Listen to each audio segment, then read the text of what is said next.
it's because I'm recording this meeting so that we can put it on our website.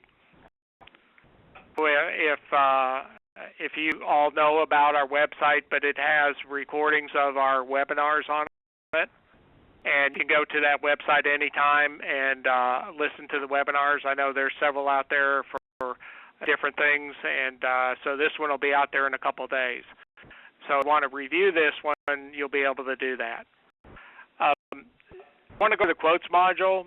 It's been just a huge favorite among everybody that's gotten quotes.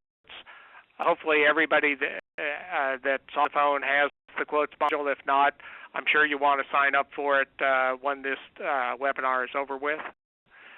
What I like to do is I've got an agenda. I've sent you the agenda. There's about 10 items on the agenda that I want to go over. I'm happy to take any questions at any time. You just have to speak up because for some reason the duplex on this doesn't work well unless you really speak up and talk loud. So I'm started, and we're going to dive into quotes.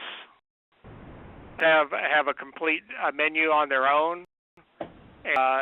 What I start with is taking a quote.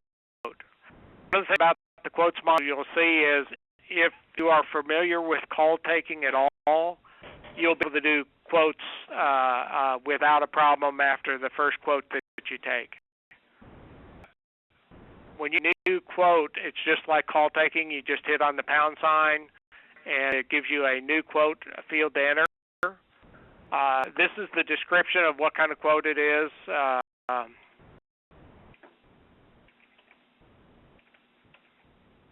I'll just end this is a quote for a new water heater.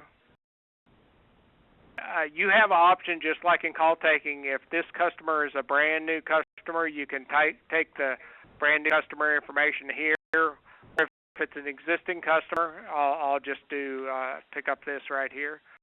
You can look up their job site and click it and bring up all the information, including any notes, something like that on the job site. And you can see it populated all of the information, including the phone numbers and everything at the bottom. Like call taking, if I go in and add a phone number here, a secondary phone number here, when this call, because the update job site button is checked, it will be added to the job site. On the default side, we have some standard defaults in terms of service order type and items like that, which are much like call taking. One about the component file, the component here, you can select equipment, the existing equipment, like right here, or if not, a piece of equipment that they have there is, you can in the name of it, and one is booked, if you want to use that term. When the quote is converted from a quote to a service order, it will add this component to the job site file. So someone's going to do a tank water heater on this one, or whatever, or make tankless. You can also back adds here. Say the component does not exist. Do you want to add the component when the service order is created? You can say yes.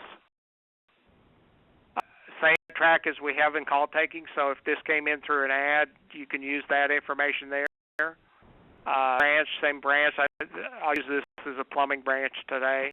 And basically the information that comes up from the job site. You generally wouldn't assign a technician to unless the technician is going to go out there and do the quote. Some of our customers take the basic quote, print out, hand it to a tech or a salesperson, and send it and have them go out there and make a call on it. Then back in and create the detail for the quotes. Some of the icons across the top are just like the icons we see in service order taking. We have all the open calls for the job site. Additional quotes. There are the quotes for this job site. You can see it here with the icon. You'll see that my maintenance contract has expired. You can drill down on that. You look at my job site equipment or components, and you get job site history here, just like in call taking. when we did this, we made it as similar to call taking as we could because we knew that'd make it easier for everybody to adapt to it and be able to use it. We have, just like call taking, in this case, it brought up the billing information from my job site. Also, create a customer. If this is a brand new customer that you haven't done before, you can do the create customer here just like we do in call taking. I'm going to skip marketing. I'll stop at marketing and go through this a little bit. We do have a quote type. With quote types, we have I have 4 in here. One is quote commercial, one's quote residential. Then I have some complaints. All of our customers have used this system to also, in addition to track quotes that they do, they also track complaints. Complaint something that like I got here, a complaint on price or complaint on workmanship, that can be turned over to, say, your service manager and have him follow up, and they can decide whether or not this complaint needs to be converted into a new service call for you to go back out there as a call back. So that's one of the things that we incorporated in this when we built it, is the ability to follow up on complaints. Now, with regard to quote types, you have the ability to come up here in maintenance and set,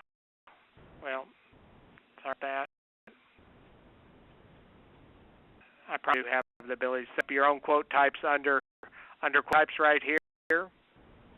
And so if you want additional quote types to divide them up more, because all of our reporting can be selected by quote type, you can go ahead and do that. The next line is a lead source. Sometimes this is from a tech, it could be from a neighbor or something like that. You can put in, we don't have anything, it's a free-form field, and so you can use it any way you want to. And then if this happens to be a situation where you have this, happens to be a landlord-tenant arrangement, you can put the property owner in there if you want to.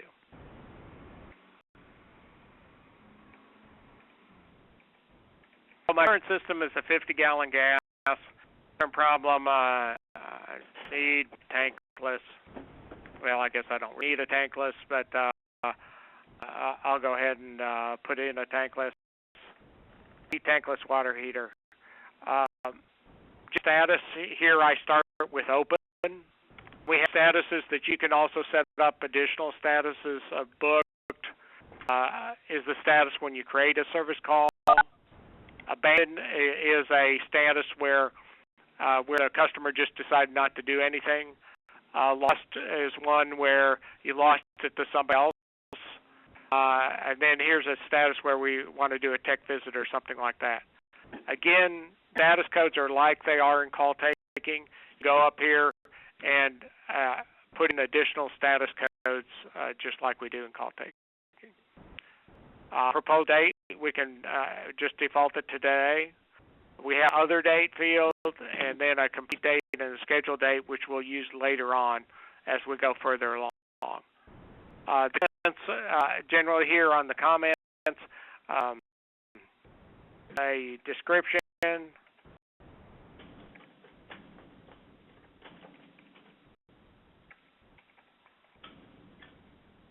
If that would be nice.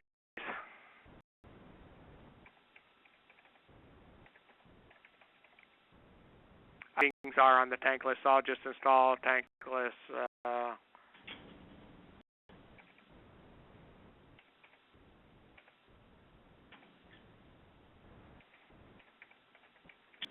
So you can. This is a long description area, like it is in the call taking. You can copy and paste stuff in here if you want to. I can't spell for sure. We also have a spell check where you can go in here and click on spell check. And with the finish, it'll verify that everything is okay or not okay. Set fragment, what a surprise. So anyway, here, after you get that in there, you can then go to the detail line. This is very much like order entry. And things here that people do quite a bit is use the bill of material. If you already are doing flat rate, oftentimes it's beneficial to just go in here and click on the bill of material and look up your flat rate task and pick whatever you're going to use. Like I'm going to use a water heater, hopefully. Let's see here, 50 gallon. Hopefully this is a flat rate task that'll come up. Water heater. I put in the water heater and say OK, and through the process just like it would in work order entry to add all of the line items that it takes to do the job. This might be simplified compared to what you have on yours, but it will go in and add the items. And if you want to add some things that are missing, like say a labor line, and it's going to take 4 hours of labor, and you want to add that, you can do it. You can make the screen bigger by pressing it out here. And we do have a flag here. There are some things that you don't want to go over to the work order. One is probably labor. You don't want it to go over to the work order. So you would just click the skip work order on it, and it won't go over to the work order. That's important when you put the parts in the work order, and we'll do that with this one here in a minute. Any questions? I'll stop for questions here and just see if there's any questions so far.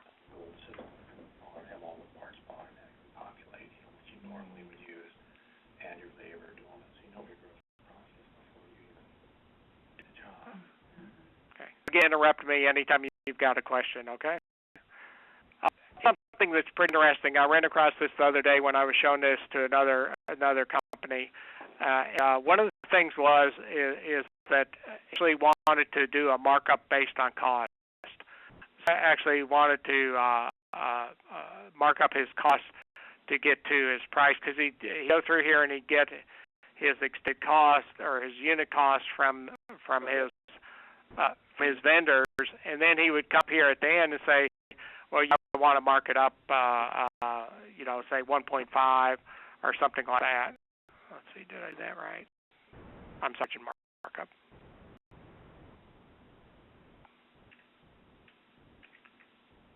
That's what did I do wrong here?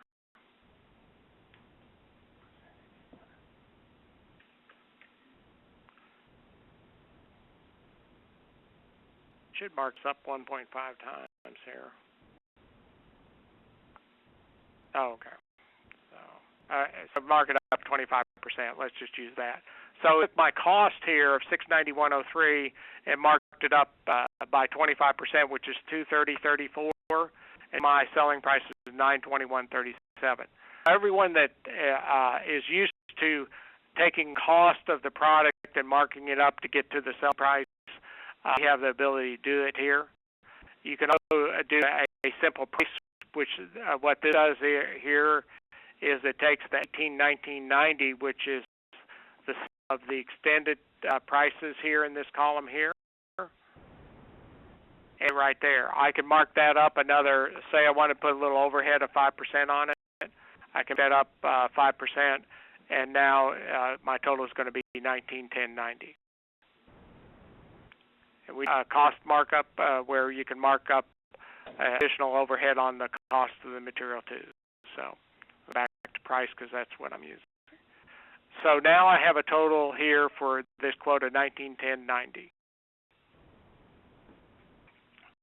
I can print the quote. We have options for the people that I work with on quotes. Sometimes they need 2 or 3 versions of the quote format. Some of them are for commercial. They have different wording on them. Some are for residential. Some of them are for different things that you might have. Complaint forms, if you want to use that. So we can, this is all done in Crystal Report Writer. We can make as many versions of the quote format as you need to have. So the standard quote format that's got all the default CompuSource information on it. This, I've made dozens of different formats here for these quote proposals. See, need tankless water heater, this is the description of work to be done, install Texas Supreme water heater. And there are some boilerplate information where you notes, applicable taxes and freight not included, any service not listed is not included. These are company-specific notes, and we'll put those in for you as part of setting up quotes. Here's total price, current acceptance, and a date. Things we built into the quotes is if you have salespeople out there and you want them to contact the salesperson directly as opposed to the office, then if you put the salesperson on there, it will get his phone number from the sales rep file in Traverse and put it right here for you and do it automatically.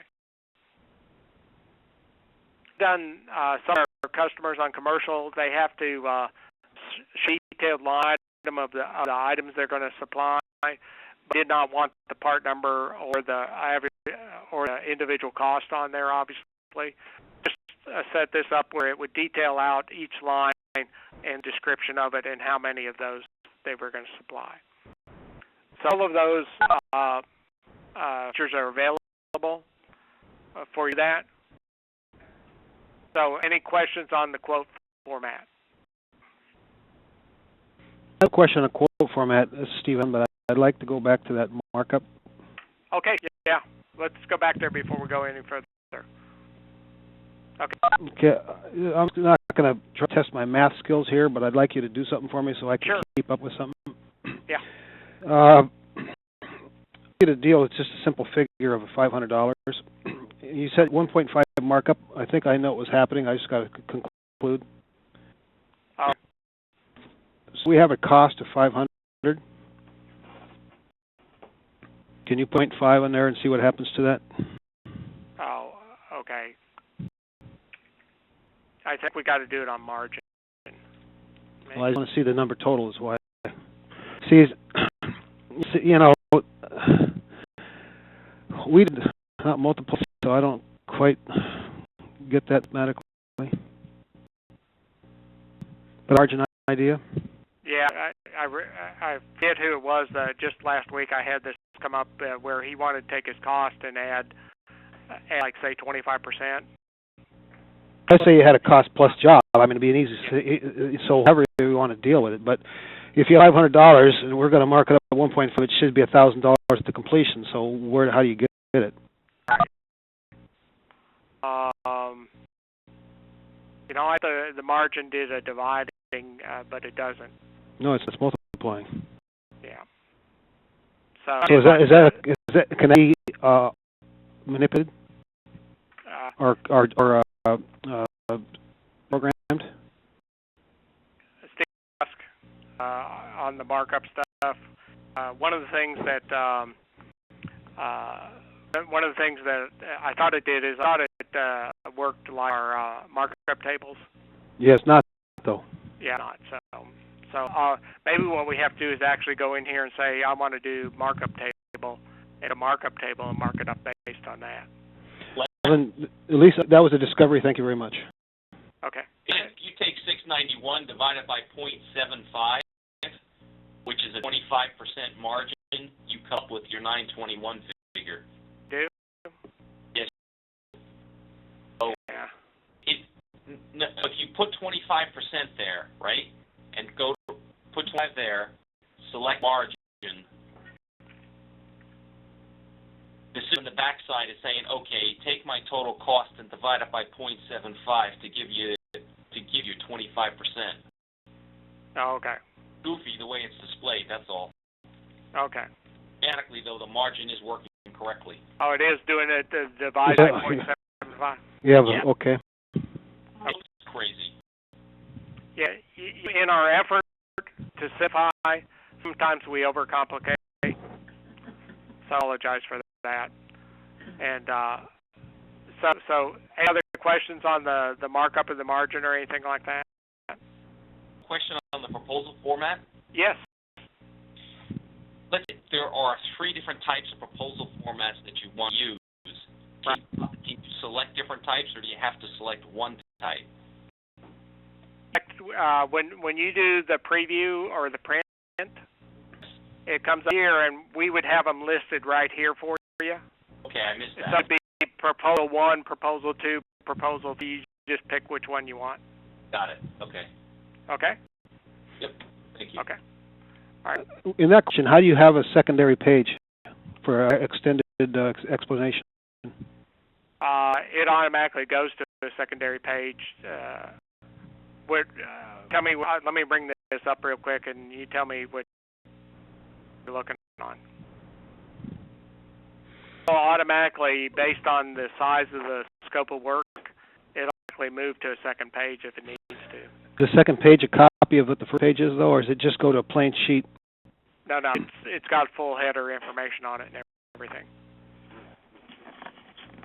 And also, some of these I've done is even done a third page, is your terms and conditions, you know, all that boilerplate stuff.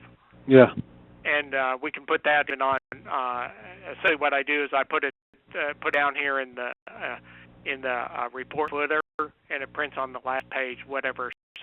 You know, the first page is just one page, then it'll print on the second page. But if it's two or more pages, it'll print on whatever last page of the form it is. My memory's off, but I think we were dealing with having that secondary or third page being our exclusion page. I think that's what you're saying, yeah? That's correct, yeah. I call it boilerplate, but it's whatever your terms and conditions are for your company. Okay. All of the legalese. Okay. Okay. So and I've done 3-page one. They turn out to be 3 pages long when you add all that stuff in there. So. I was trying to catch up with our staff. They're way ahead of me now. We've been using this thing for over half a year, and I think we got like 700 proposals done. I've done like one. Yeah, you're a bit behind. But it's pretty stuff to do. It's to use, so we can configure that for you any way you want it. But I suggest, based on some of the comments that I've got, is make sure you got all of your exclusions on there that you want. I think Connie just said you guys just now were able to put in the tax situation that we were dealing with, tax or tax included. Yeah, I just got that worked out. Yeah. I thought he's off for a few days now, so I can't ask him. But I thought he said just yesterday that you got that solved. So is that sales tax deal? Well, the issue was some places do, some places don't. So we were able to put in no, it does not include sales tax. I think that was a real problem we were having. Okay. All right. Len. Yeah. For you, as far as terms and conditions go, this is Rob with Man Mechanical. Yeah. Terms and exclusions, are those items that we could enter and just check them out, whatever is necessary for proposals, or is it going to be a standard list of them and all proposals are going to have the same list? They would be by proposal. Okay. We have to put them into the Crystal report for you. But it's something I can check off if I'm working in the ceiling. I don't necessarily need underground exclusions on it, or is it just going to be a standard exclusion on all my proposals? It's standard, but remember we could give you a proposal format that says underground, ceiling, or whatever. Okay. Have the correct exclusions on them. I don't know that if any way to write a formula to exclude something that you don't need to cover. But you're working with Mark, right? Mark Allman, aren't you? Yeah, we are. Yeah. So he could tell. He wrote all of these Crystal reports, so he could tell you whether he could do that if you could. What criteria would be whether or not to include it or not include it. Okay. You just saw what you needed. We used before with another company. You just check off the exclusions you needed per, based on the job. All right. Thank you. So now we've got a quote here, and one of the things we want to do is we want to put in contact activity. Well, one of the things is say for today, what we're going to do is have the salesperson. We're going to have him email the quote.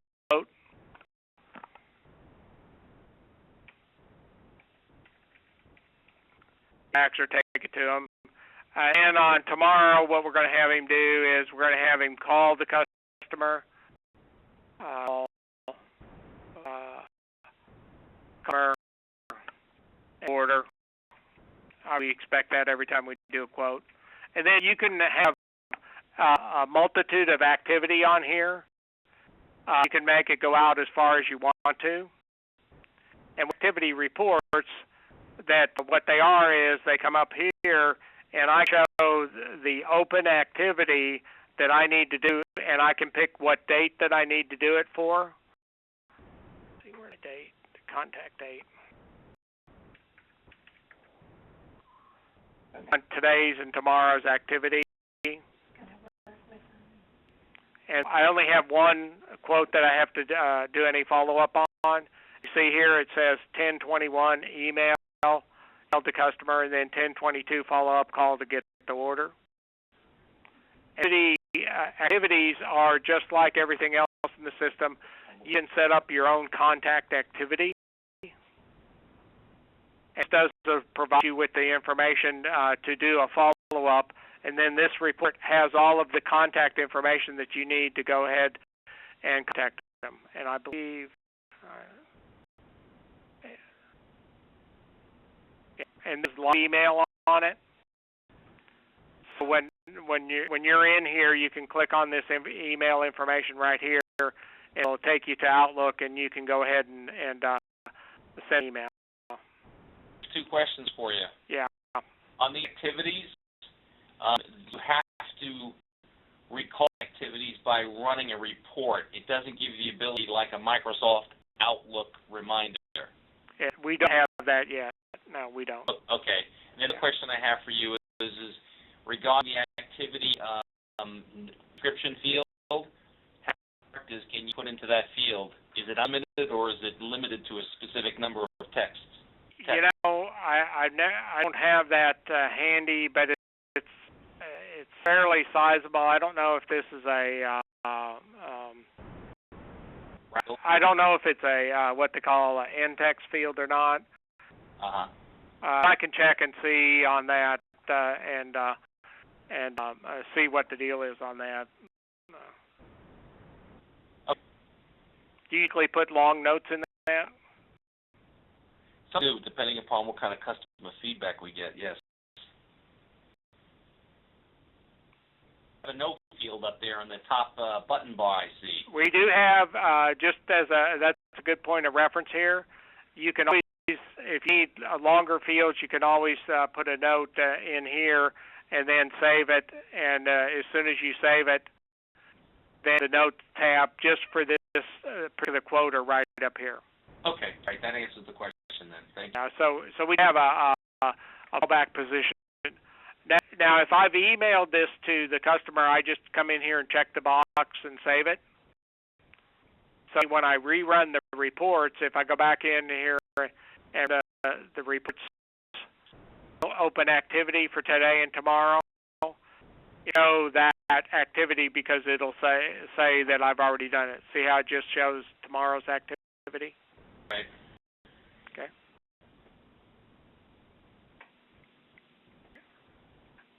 Then a couple other reports I just want to show you about that it might be helpful in terms of using the system. We have a quote breakdown.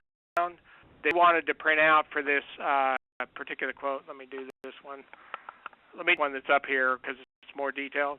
If I wanted to print out the essentially a sort of like a piece of paper that showed me my unit cost, my unit sell, my total cost, total retail, net profit, and profit percentage on it, I can do it with what we call the quote breakdown.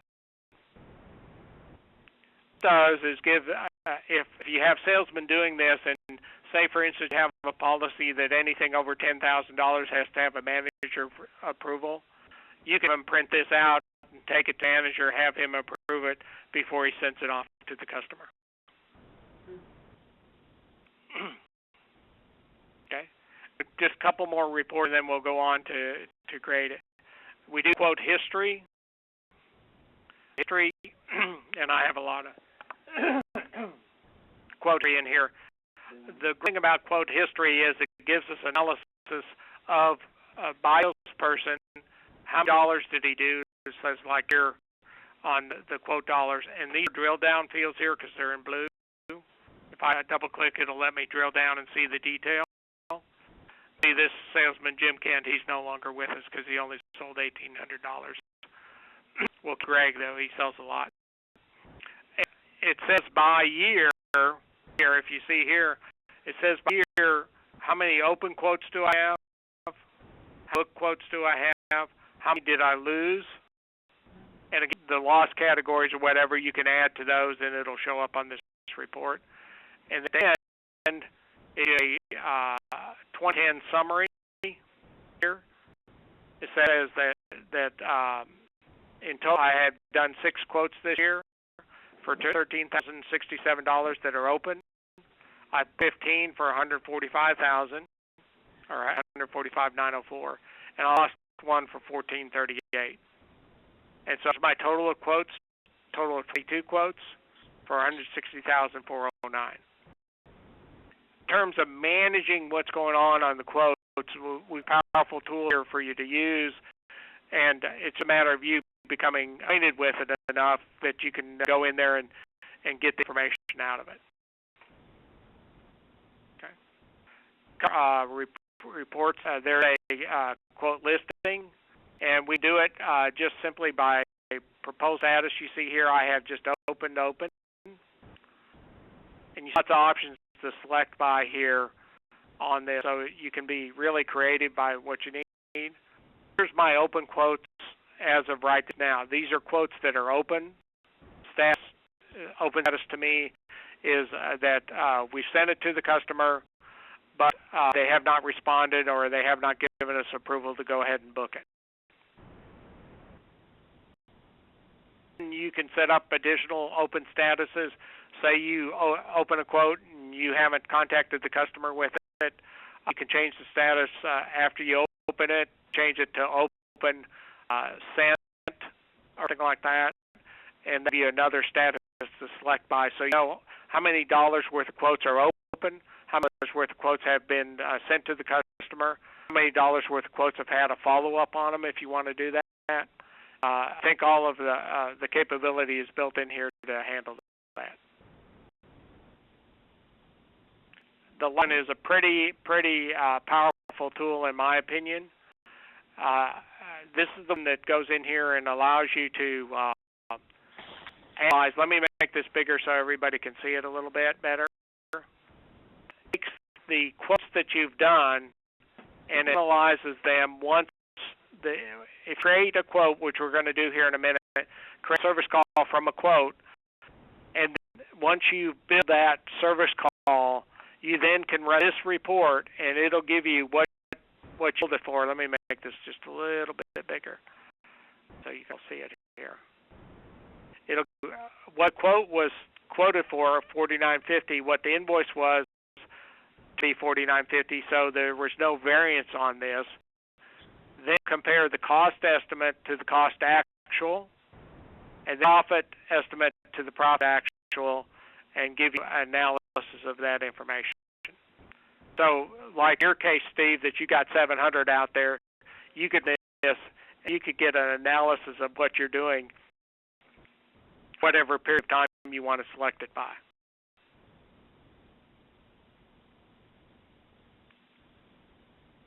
Like this, because simply it gives the manager a way of going out there and looking, am I just trading dollars out there, or am I going out there and actually making some money on stuff I'm selling?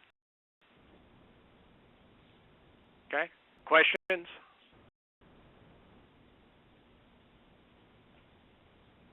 Still with you.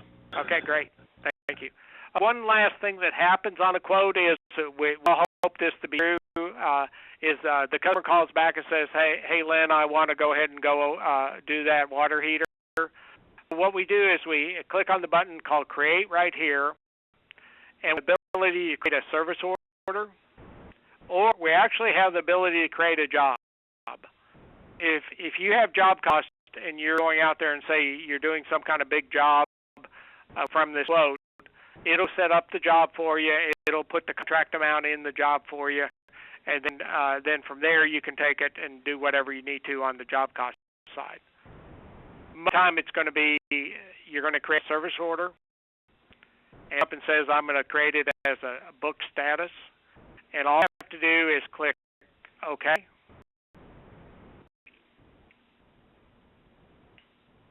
And created service order 1312 from this quote, and on right here you see that I've got service order 1312.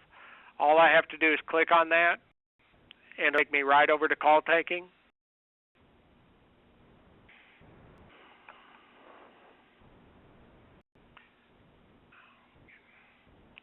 Call taking, you see here's the quote information right here. It says a print 21 quote for water heater. The most important part about what we do on this is what the detail that's on the work order. So down to the work order. I think my sister's taking a vacation today. It's the description that came over. It automatically populates the work order description with that information that we typed in the description of the quote. And then all line items are over here on the quote side.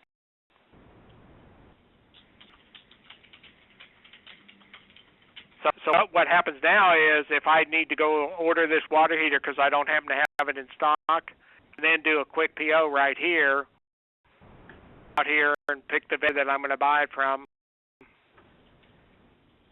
and say, and okay here, and I've created a quick PO over here for this line item that came over from a quote. So stuff makes it easy to keep. One of the first thing was to keep track of your quotes.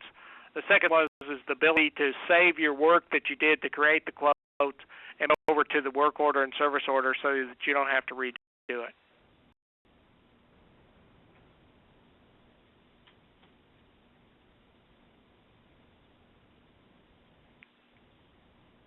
So how's that look? Does that look okay to everybody? Yep. Yeah. Okay. One thing I've got here is the ability to create a quote from another quote. Oftentimes what happens is, say you go out and quote something, I don't know, say you got a set of templates in here for tankless water heaters as an example, because that seems to be the hot item right now. And you want to preset those quotes up because they might be by location. Like in States, it would be one of the islands, or in our case around here, it could be Fort Worth instead of Dallas. So what happens is you do new here, and you get a new quote, and then copy. This is copy from existing up here, and over and pick any quote that I want to and copy from that, whether it's booked or not. So I wanted to copy from this quote, and I can also copy activity. Normally you don't copy activity, but you could. I copy it over, and now I've got a duplicate of that quote that I did before, and then I can either change the name, go here and say, well, I don't want to give it to Mary, I want to give it over to this Woodruff guy. He's been a pest, and so just change it over to Woodruff.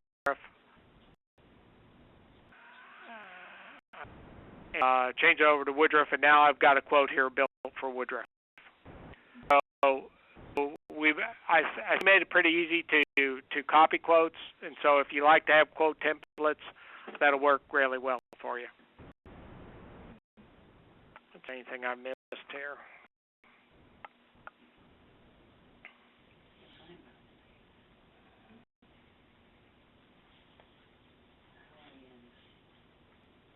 Lynn, copy. You went to new first, yeah? Right, you just do new, and then hit the icon that says copy from existing. Okay.